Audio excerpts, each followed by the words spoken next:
Hello aspirants, welcome to Simplilearn. आज हम लोग डे 6 में प्रीलिम्स 2020 का सी सेट का अगला 10 क्वेश्चन सॉल्व करेंगे। तो let us directly start. 51 number question क्या बोल रहा है? What is the greatest length x such that 3.5 metre and 8.75 metre are integral multiples of x. अब देखिए, हमें एक एक्स ऐसा ग्रेटेस्ट नंबर चाहिए जो कि 3.5 मीटर और 8.75 मीटर को अचीव कर ले। माने एक्स से हम लोग कुछ ऐसा मल्टीप्लाई करें इंटीजर जो कि 3.5 भी दे और 8.75 भी दे आगे जाके। तो इसका मतलब क्या है? हमें 3.5 और 8.75 का हाईएस्ट कॉमन फैक्टर फाइंड करने हैं या फिर ग्रेटेस्ट कॉमन डिवाइजर। ये सिंपल सा सवाल यही पूछ रहा है, ग्रेटेस्ट लेंथ माने वही पूछ रहा है। तो एचसीएफ निकाल लेंगे, एचसीएफ निकालेंगे, हमें आंसर मिलेगा 1.75 जो कि है डी। I you understand? ये मैथ्स का क्वेश्चन में अप्रोच समझना बहुत जरूरी है। क्वेश्चन में क्या पूछा उससे कई बार अप्रोच अपने को मिल जाता है। I you understand? Let us move to the next question. 52 number question क्या कर रहा है? डेटा इंटरप्रिटेशन की तरह कुछ टेबल दिया है, उसमें बर्थ रेट दिया और डेथ रेट दिया है। अपने को बोला for which of the period was the natural growth maximum. Natural growth माने क्या होता है? Birth rate minus death rate. Birth rate minus death rate, ये होता है नेचुरल ग्रोथ। बाकी माइग्रेशन से, इन माइग्रेशन, आउट माइग्रेशन या अदर कोई फैक्टर से ग्रोथ का अलग अलग डेफिनेशन निकल सकता है। बट नॉर्मल ग्रोथ रेट यही होता है, birth rate minus death rate. तो अपने को टेबल दिया हुआ है, सीधा अपने माइनस करके देख लेंगे, जो जो वैल्यू आएगा उसमें जो ग्रेटेस्ट है यानी कि 22.3, 1971, 1981 पीरियड में ग्रेटेस्ट है, वही अपना आंसर होगा। आप understand? Now let's move to next question. 3 number question क्या बोल रहा है? The recurring decimal representation 1.272727 dot dot is equivalent to. अपने को बेसिकली बोला ऐसा क्या, इनमें से जो फ्रैक्शन दिया है इनमें से कौन से फ्रैक्शन जब अपने एक्चुअल में डिवाइड करेंगे तो अपने को ये एक्सप्रेशन मिलेगा कंटिन्यूअसली। ठीक है ना?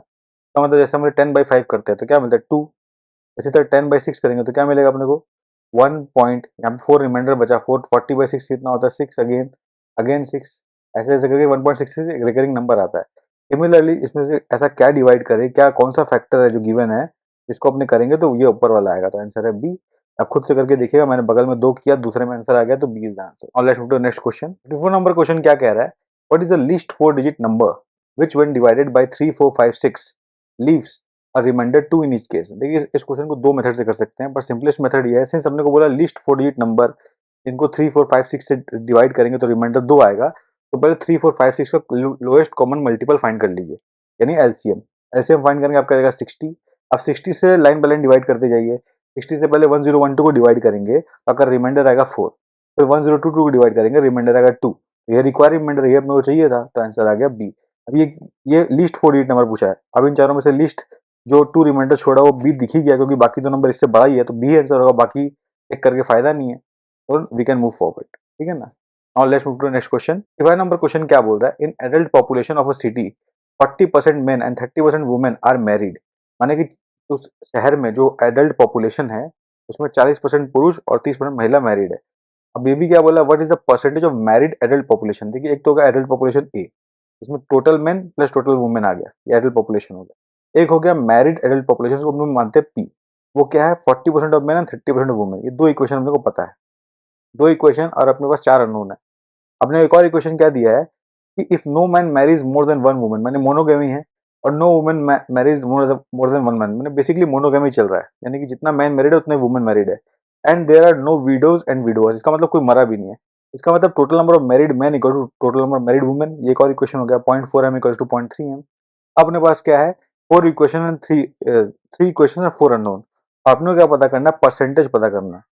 What is the percentage of married population, यानी कि पी ए का कितना परसेंट है, ये बेसिकली हमें सवाल पूछा है। ठीक है? तो माने अपने को 4 इक्वेशन, 3 इक्वेशन 4 अननोन था। अपने को चौथा इक्वेशन की जरूरत है भी नहीं, बिकॉज हमें परसेंटेज में फाइंड करना है। तो वी कैन डेफिनेटली फाइंड, इसका मतलब निकल सकता है। अब कैसे निकलेगा? ये क्वेश्चन 1 हो गया, ये क्वेश्चन 2 हो गया। इसको अपने सिंप्लीफाई करेंगे तो अपने पास, अपने मान लेते हैं कि p equals to k times है, k can be any constant, k अपना m और w के टर्म में आ जाएगा बाय सॉल्विंग। जब हमने सॉल्व कर लिया उसको, k m और w के टर्म में आ गया। उसके बाद ये इक्वेशन जो गिवन है 0.4m इक्वल टू 0.3m, उससे अपने m और w में रिलेशन निकालेंगे, उसको पुट करेंगे, अपने पास फ्रैक्शन आ जाएगा 240/7%। That is equal to 34 2/7%। ठीक है? सॉल्विंग वाला पार्ट में फोकस नहीं कर रहा हूँ, मैं अप्रोच बता रहा हूँ, मेथड बता रहा हूँ। सॉल्विंग वाला पार्ट पे फोकस करेंगे तो आज के टाइम में अपना एग्जाम के लिए सबका समय कीमती है। आप लोग इसको देख के सॉल्व कर सकते हो वीडियो रोक के, कोई दिक्कत का विषय नहीं, सब इजी है आपके सामने। जस्ट अप्रोच पे ध्यान दीजिए, सीखने लायक वही मैटर है। ठीक है? सॉल्व पे खुद से भी कर सकते हैं वीडियो पॉज करके। Now let's move to next question. इस 6 नंबर क्वेश्चन क्या बोल रहा है, what is the remainder when 51 27 35 62 75 is divided by 100। देखिए बेसिकली क्या बोला है, बड़ा बड़ा नंबर दे दिया अपने को 51 27 35 62 75, उसको 100 से डिवाइड करना है, अपना रिमाइंडर क्या बचेगा। इस सवाल में कठिनाई यही है कि यू हैव 2 डिजिट का 5 नंबर इसको मल्टीप्लाई करना है। बेसिकली आपके पास देखिए पहला 2 डिजिट को मल्टीप्लाई करेंगे तो क्या कितना बड़ा नंबर आ रहा है 1377, दूसरा 2 को करेंगे तो क्या जाएगा 207 2170 और फिर 75। अब सोचिए कितना बड़ा मल्टीप्लिकेशन हो जाएगा। अगर आपका मल्टीप्लिकेशन फास्ट है और आप सारा कर सकते हो तो बिल्कुल कीजिए, नॉट एन इशू। और दूसरा मेथड क्या है, इसी में कुछ टोटका लगा दीजिए। अब 75 है उसको ब्रेक कर दिए 70 प्लस 5 में, एक फैक्टर आ जाएगा आपका 70 से मल्टीप्लाई किया हुआ, एक फैक्टर आ जाएगा आपका 5 से मल्टीप्लाई किया हुआ। अब जो 70 से मल्टीप्लाई करेंगे वो उसमें लास्ट में 2 जीरो नंबर में दिख जाएगा, इसका मतलब 100 से पूरा डिविजिबल है, अपने 100 से डिवाइड करना है, तो ये नंबर में जो रिमाइंडर आएगा वो जीरो आएगा, तो उसको हटा दीजिए। फिर दूसरा टर्म जो है उसमें क्या बच गया 1, दूसरा टर्म में बच गया ये नंबर, उसमें एक जीरो एक 5 है। अब इस केस में आप क्या कर सकते हो, एक और तरीका से इसको आपस में मल्टीप्लाई करोगे तो क्या आएगा 10850। अब ये जो 10850 है और ये 1377 है, इसको मल्टीप्लाई करेंगे ना, इसका लास्ट टू डिजिट तो 50 ही होगा, उसके बाद जो भी है हमको उससे मतलब नहीं है। जब अगर लास्ट टू डिजिट जीरो होता, जीरो जीरो होता तो 100 से फुल्ली डिविजिबल होता, या फिर जो भी लास्ट टू डिजिट है 67 ही है मान लीजिए, तो वही रिमाइंडर होता है। यहाँ 50 है तो 50 रिमाइंडर आंसर है, क्योंकि 100 से डिवाइड करेंगे तो last two digit will be the remainder, यहाँ पे 50 इज द रिमाइंडर। सिंपल हो गया। देखिए अभी भी ये बेस्ट मेथड नहीं सॉल्व करने का, पर आप इससे भी बेस्ट फाइंड कर सकते हैं। सिंपल आपको लॉजिक होना चाहिए, जो 3 बड़े बड़े फैक्टर हमने निकाले हैं इनको कैसे सिंप्लीफाई कर सकते हो बिना मल्टीप्लाई किए। पर एग्जाम में आपके सामने नया क्वेश्चन आएगा तो आप रट के तो जा नहीं सकते हो, तो आपको ऐसे किसी जुगाड़ से करना पड़ेगा। कुछ नहीं आया तो पांचों नंबर मल्टीप्लाई कर दिए, वही एक सोल्यूशन है। टाइम लगे, आपको पता टाइम लगेगा तो आप उसको लास्ट में भी कर सकते हो अगर करना है तो। इस तरह से आपको एग्जाम में सॉल्व करना पड़ेगा, because this are not memorable things, वो याद नहीं कर सकता। Now let's move to next question. 7 number question क्या बोल रहा है, a sum of 2500 is distributed among X Y Z. X Y Z 3 लोग हैं, उनके जो 25 रुपए बांटा गया, किस रेशियो में 1/2:3:4:5:5/6। आपको ये फ्रैक्शन में इसलिए दिया था कि यहीं आप घबरा जाए। आप लोग क्या करोगे, इसका 1 3 4 कुछ को ले करने लगोगे, पर पहले अपने को इसका एलसीएम निकालना है। ये जो 3 नंबर है इसको पहले नेट सम करेंगे, तो अगर 25/12 आपने को पूछा what is the difference between maximum share and the minimum share. Maximum share किसके पास होगा, जेड के पास। जो भी मैक्सिमम शेयर है वो जेड के पास होगा, क्योंकि उसके पास मैक्सिमम फ्रैक्शन है 5/6, एक्स के पास मिनिमम होगा। तो अपने को एक्स का वाई का शेयर, एक्स का और जेड का शेयर निकाल के बस माइनस कर देना है, ठीक है।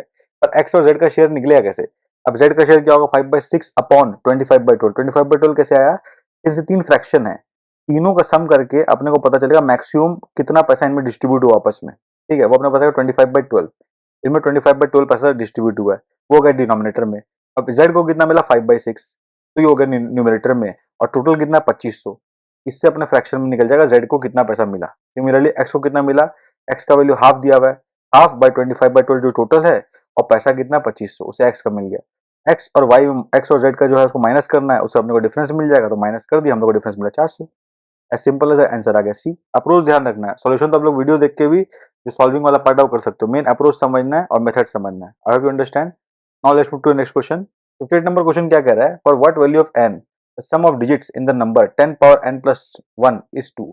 अपने को बोला है कि 10 का पावर n प्लस 1 एक नंबर है, उसमें n का वैल्यू क्या क्या रख सकते हैं, 0 1 2 2.5 100, ऐसा क्या रख दिया है n का वैल्यू, ताकि इसका जो सम आएगा, सम होकर समझ लीजिए एक नंबर आए मान लीजिए 11, 10 का पावर 1 रखने पर अपने को 11 आया, तो ये तो डिजिट का सम कितना है 2, वो डिजिट का सम 2 आना चाहिए, ये पूछा है, ठीक है। तो हम n इक्वल टू 0 पुट किए तो नंबर आया 2। अब 2 का सम कितना होता है, 2 ही होता है, तो ये तो होगा ही।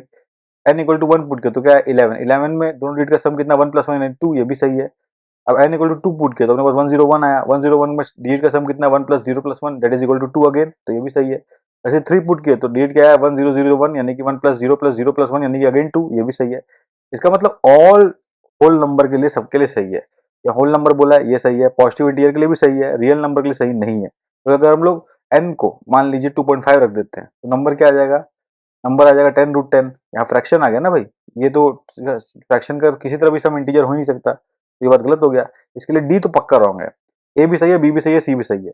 अब ए बी सी में तीनों में कौन सा बड़ा सेट है, बी बड़ा सेट है, whole number is the bigger set, तो अपना आंसर हो गया is the B. I hope you understand. Now let's move to next question. ये नंबर सिस्टम का सवाल है, सिंपल सा सवाल है, सिर्फ देखना आना चाहिए। 59 नंबर क्वेश्चन क्या बोल रहा है, in a class there are 3 groups. एक क्लास में 3 ग्रुप है, ए मान लीजिए ए ग्रुप, एक ग्रुप है बी ग्रुप, एक ग्रुप है सी ग्रुप, और ये पूरा क्लासरूम है, ठीक है। अपने को क्या बोला, इफ ए से अपने एक बच्चा निकाले और अपने बी से 2 बच्चा निकाले -2 -1, उसको अपने सी में डाल दिए, तो ये पूरा क्लासरूम जो है, पूरा क्लासरूम का एवरेज वेट में क्या फर्क पड़ा? कोई फर्क नहीं पड़ेगा भाई। जो बच्चे है वो तो क्लास ही में है, ए और बी ग्रुप से निकाल के सी में डाल दिया, उससे क्या फर्क पड़ेगा? अगर दो जन को यहाँ इस रूम से निकाल के यहाँ रख दिया जाए, इसी रूम में बगल कर दिया जाए, तो रूम का एवरेज वेट को क्या फर्क पड़ेगा? कोई फर्क नहीं पड़ेगा। तो it will remain the same. ठीक है, आपको फंसाने के लिए सवाल दिया गया था, बड़े बहुत सिंपल सवाल है। Now let's move to next question. 60 number question क्या बोल रहा है? How many different sums can be formed with the denomination 50, 100, 200, 500, 2000 taking at least 3 at a time. देखिए एटलीस्ट 3 वाला बहुत फंडामेंटल क्वेश्चन का इंपॉर्टेंट पार्ट है, जो आप समझ नहीं पा रहे होंगे या कंफ्यूज हो रहे होंगे। एटलीस्ट 3, इसका मतलब आप 5 टाइप का नोट आपके पास है, 5 टाइप्स। ये गौर कीजिए। अपने क्या करते हैं ना, जोड़ने लगते हैं 50 और 100 को जोड़ के क्या बनता है, वो नहीं करना है। अपने को 5 अलग अलग तरह का नोट है, 5 टाइप्स। ठीक है, उनमें से आपको एटलीस्ट 3 चुनना है। एटलीस्ट 3 माने या तो 5 में से 3 चुनना है, 5C3, या फिर या लग दिया मैंने और, ये और का सिंबल है, और 5 में से 4 चुनना है, और 5 में से 5 चुनना है। ये 3 केसेस होंगे। ये सी आपको अगर पता है परम्यूटेशन कॉम्बिनेशन में सिलेक्शन का मेथड, तो उसको सी आपको पता होगा क्या होता है।